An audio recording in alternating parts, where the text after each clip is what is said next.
And this is going to be a big challenge here for Erik, just because in Erik's absence, as he has been inactive for almost a year at this point, Percival has been improving heavily, right? He's been rising through the ranks. I would say that Percival, he's on the cusp of breaking into the upper echelons of Korean players. He's like on that edge. He's on that edge. He's on that cusp, just because of his performances and his results that we've been seeing over the past couple of months. It's been a very impressive showing from Percival, and he's definitely going to be a beast to bring down. Let's go. Spawning in top left-hand corner of Winter Madness, we have the South Korean Terran player. We have the red Terran. It is Percival. And spawning in the bottom right hand corner, we have his opponents. We have the blue Zerg player, with the blue Zerg player himself. We have the Brazilian Zerg representing the Cranky Ducklings. He's one of our own, papi. He stands for endurance, righteousness, intellect, and kangaroo. Let's go. It is Erik. The F in Erik stands for fear, papi. And that's what's being said in the chat. He is not afraid of the dark, papi. No, dark fears him. It's crazy. But here we go. And again, as I mentioned before, Erik, he has been inactive for quite some time. Again, post Code for Giants Cup offline finals, there was a big offline event in Brazil, for those who remember.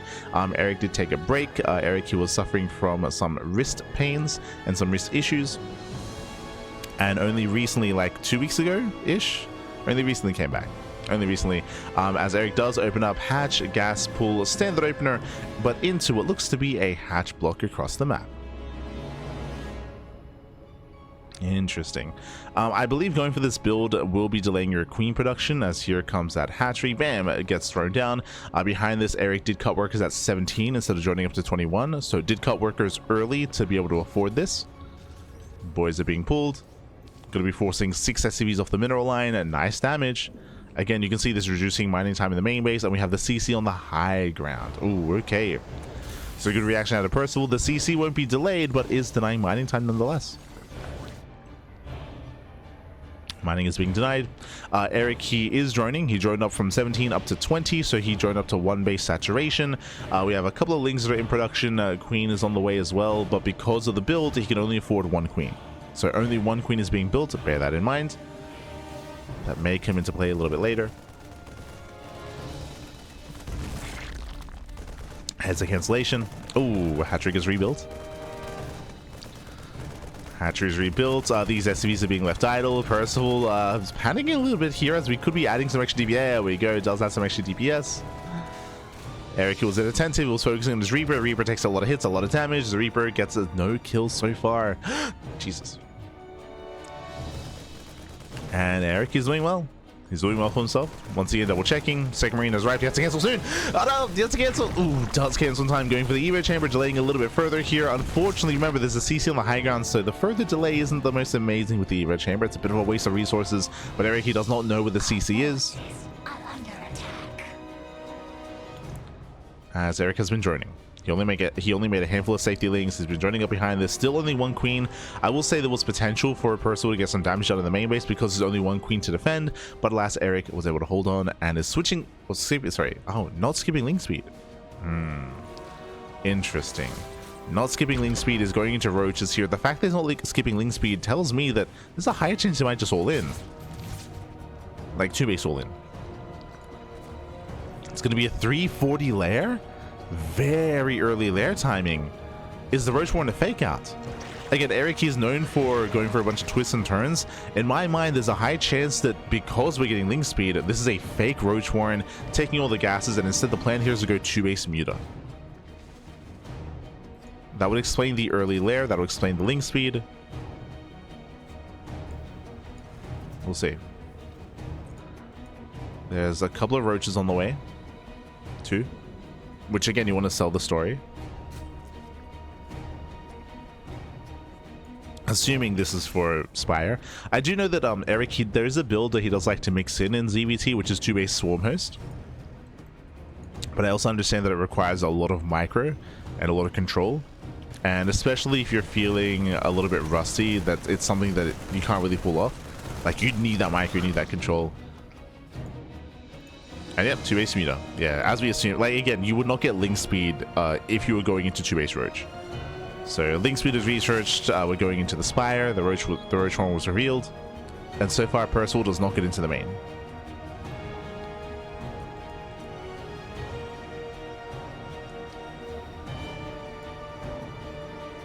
Muse boost in.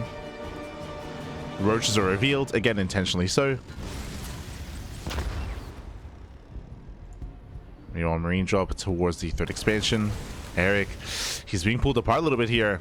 Lings, they react, they respond. Hellions, they go for the dive. Yeah, they're diving in towards the natural. Erik's out of position. Drones are going to get roasted. And Erik, he can't lead this into the main. No, they're lighting up. Yeah, drones are lighting up. 7 drones go down. Critical damage already. And this is already worth it. This is already worth it for Percival. 8 drone kills. Ay, ay, ay. Oh no, he gets into the main. Yeah, they drop into the main base as well. Checking the vision, Percival. He does not see the tech. But he's still killing more workers. 14 drones go down. 16, and this is looking like game-ending damage. 16 drone kills. Erik is now all in. Erik is all in. Back at home. The problem here is that mutas have potential if you have an economy, but Erik can't really afford many mutas. He can afford 3 mutas on the way. You need those drones, and behind this, 3 mutas won't achieve much. There's plenty of Marines. There's plenty of Marines. Stim is on the way. 1-1 is on the way. Percival should be fine. If Erik had a cleaner defense here, if he didn't lose all those workers, remember he lost 16 drones. Like, that is game-ending damage. If he hadn't sustained those losses, then we could see maybe up to 10 mutas hitting at once, getting across the map, gaining map control, zoning back the army, bullying this army because there's no medevacs, still sniping Marines, getting into mineral lines. That'd be a lot more potential for damage. Here, Erik, he's actually investing into more roaches, going for a bit of an amalgamation, a bit of a hybrid push. Okay, mutas are revealed. Tank is out. If there wasn't a tank, then I could see this working. But the tank has arrived. Oof. Tank is exposed. Okay. Gee, Marines out of position. Tank goes down. But they're Marines. This man with gun does zone away the entire army. Erik, he's got 9 more roaches on the way. Oof. Ravager goes down. Erik trying to focus on those Marines as best he can, but he's losing mutas. Losing 1, losing 2. Yeah, so many losses there. 2 mutas go down. See Erik trying to break through, losing another muta. Down to 3. 3 mutalists left.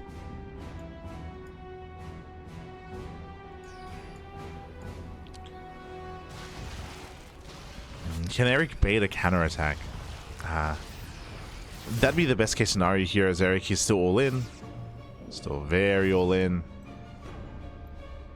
Here comes the push. Roaches are coming from behind. Percival's gonna get surrounded. He's gonna get surrounded. Can the muta snipe the Banshee? Not quite. Diving on the medevac. You have to be, oh no, they have to be careful. There's so many Marines. Yeah, tank does siege. If Erik was able to surround the army and lock it down, then maybe, but yeah, the tank got away.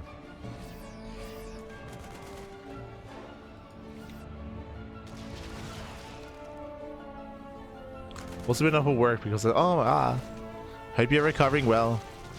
Cuidado, papi, cuidado. Look after yourself.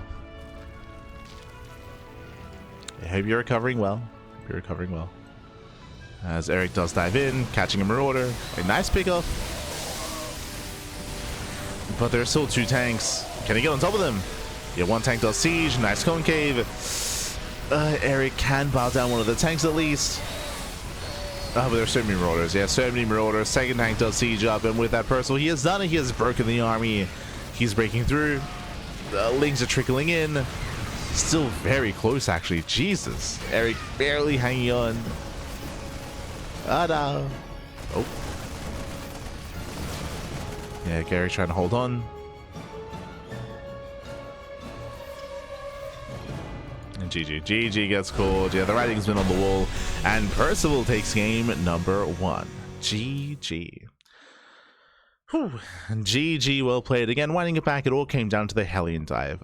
16 drones were killed. It was the Hellion dive alongside the Marine drop into the main base. Those 2 things concurrently, or those 2 things put together here did just end the game. It just dealt critical economic damage. It meant that Erik, even though his spire was hidden, he could not make any real substantial amount of mutas. Again, imagine if he was able to make those 10 mutas, then he could move out across the map, he could actually deal damage, he could harass, he could contain.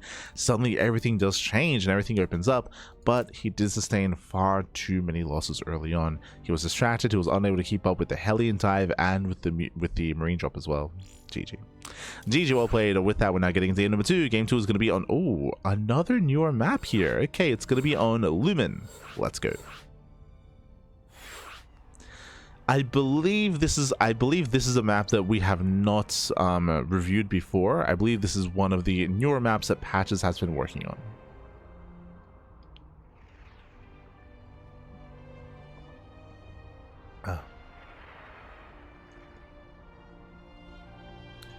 Did we see the team villains of SSU sign up for the Woody Team League? We went over the Woody Team League during the podcast. Alongside the Kalaris interview. Alongside the Team League. What else did we speak on? I think we spoke about the Blizzard developer having a talk show appearance. What else?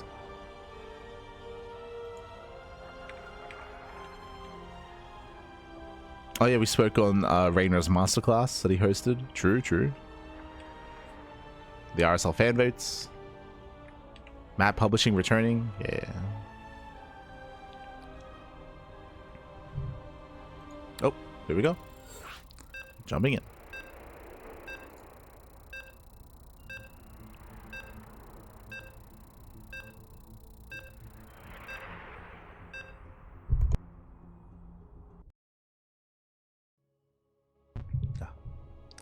But here we go. We're going to be getting into our next game here. We're going to be loading into Lumen TE.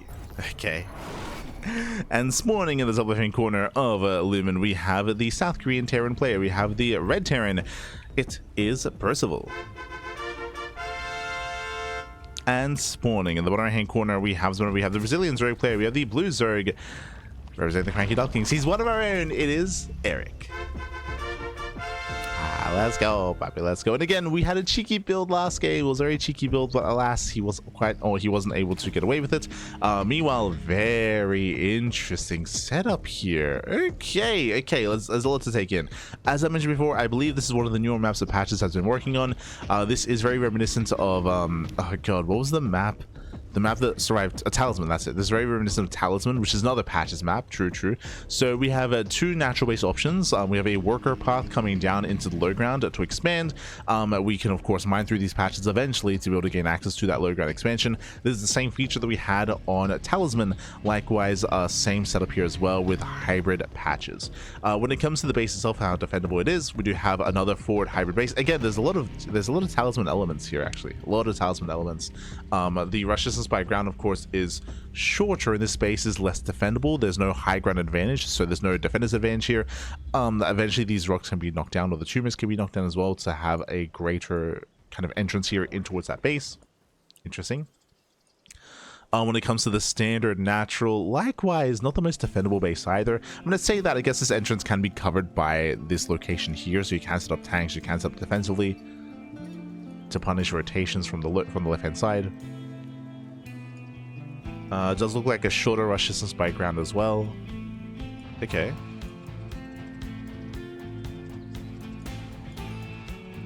Shorter rush distance.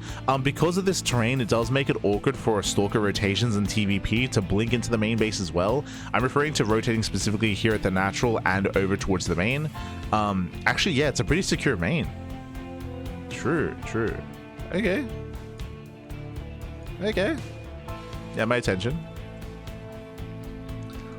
But Erik does expand. Reaper moves out.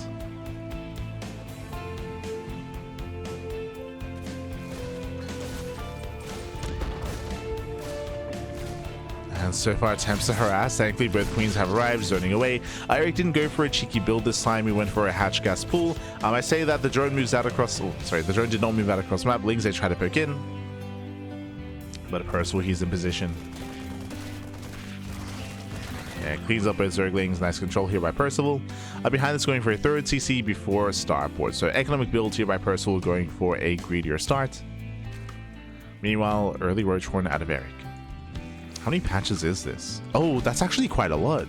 Sorry, I just assumed that these were, I mean, like, these patches have less minerals, that is true, but I think they started with 100? I should have checked, actually. No, sorry, I can check here.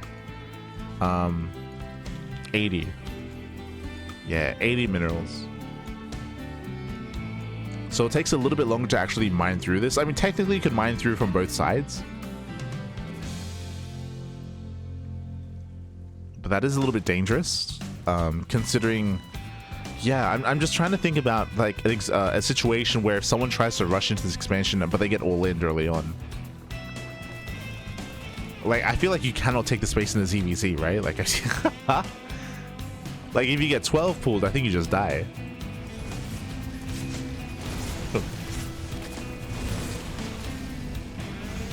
That's how they poke in. 4 drones go down. They, of course, get a full scout of the main base. 5 drone kills. Very nice damage. Ay, ay, ay. His roaches are moving out. Back at home, Percival is setting up. Bunkers on the way. Now, as we mentioned before, this natural base is a little bit more exposed than other bases. There is no ramp coming into the natural, so yep, second bunker is on the way. The main base isn't too large either, so I'm thinking of like potential Nidus all-ins in the future.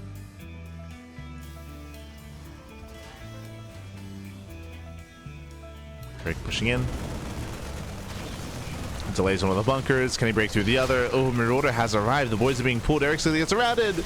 Yeah, he's going to be shut down. Percival, he will defend. He cleans up the army. The bunker will not fall. Nice repairs in time. Again, if this had gone unscouted and if there were no bunkers, then this could have worked. But Percival, he was able to scout. He was able to punish the economy as well. Behind this, going to Aspire. But again, Erik has a weakened economy. He has no third expansion. He can, of course, expand forward and take another hybrid expansion here. True. This does allow for more aggressive potential, just taking this forward third base, having a boosted mineral income. I can see a world where, because the gold patches, like even like charge heavy styles in PvT can be quite threatening. Where would the Terran take a third base? Would they want to take a third? I feel like they'd want to expand away. This linear third base is pretty secure. Yeah. I mean, kind of. Like these are wide ramps. They're all wide.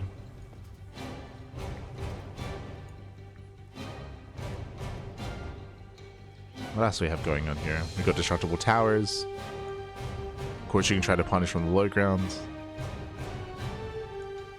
I gotta look in. I gotta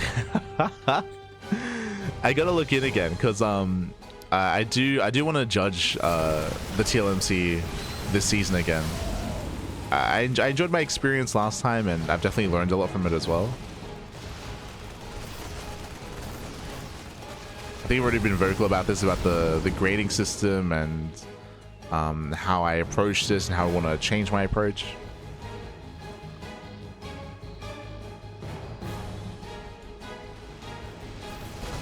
Yeah, we'll figure it out.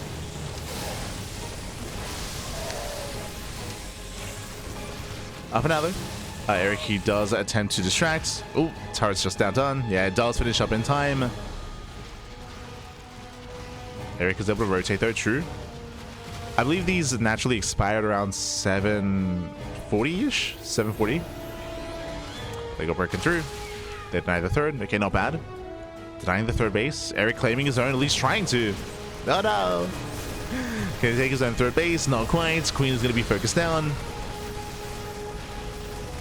And the queen will fall. Erik is racing back home to defend. And he will save the expansion, just barely. Yeah, the base is being saved. You just have to be careful. Yeah, pulling back. Doesn't want to lose them. Oh! Yeah, nice control. Yeah, but again, while he's distracted, we have reinforcements coming in, and Percival, his supply is just too damn high here. From here, he can just break on through. So he can focus on the base, the expansion goes down, and Erik, he's stuck on 2 bases. Now, because of the gold patches, this is sustaining him a little bit longer than usual, but it's still rough.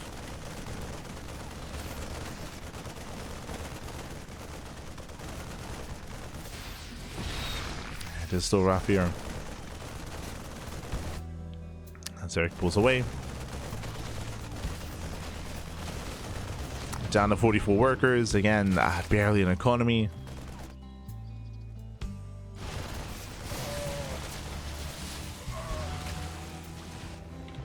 And Percival, he's snowballing out of control. Behind this is getting his third base up running. He has a boosted economy as well now. True.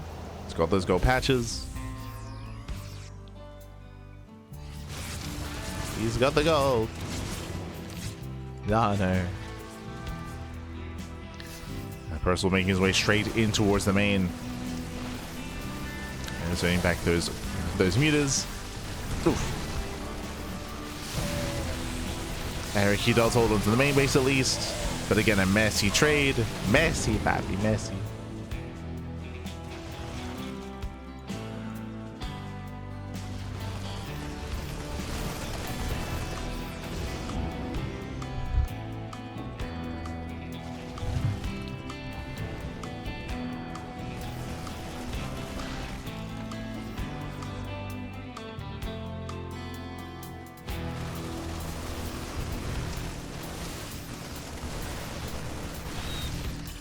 As Percival does commit in. Very nice fungal, but do we have a follow-up? Okay, chain fungal. We have the chain fungal. Marines are getting shut down. Percival, it looks like he might barely have enough with the reinforcements. Yeah, he does. Again, he took the fungals to the face, but it's fine. He can just tank it, baby. Just tank the fungals. Oof. Yeah, mine shot's going up.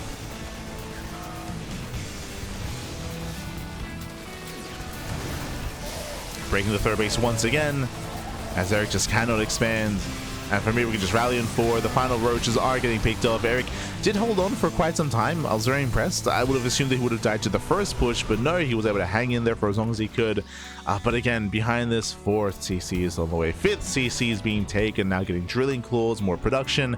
Percival, he has been left alone at home for quite some time. GG gets called, and Percival, he will claim the series 2-0. GG. Whew. GG, well played, Percival. He does claim the series. Congratulations. Oh no, I don't think I quite did predictions for this matchup. For the next one. But GG, well played. Percival does claim the series, does take the 2-0. My condolences to Erik. But a really interesting map is what I will say. Again, has elements of Talisman definitely sprinkled in. You can definitely see the influence of that map for sure. I'd have to double check when it comes to rush distances. I have to double check when it comes to close spawn locations and how defendable certain bases are, how aggressive other bases can be as well. But an interesting map for sure. And yeah, looking forward to seeing more of these new maps in the coming weeks. But GG, well played. Percival, he does claim the series, and he will advance on into the next round. Let's catch up on the bracket. Let's figure out where we are and where we are headed.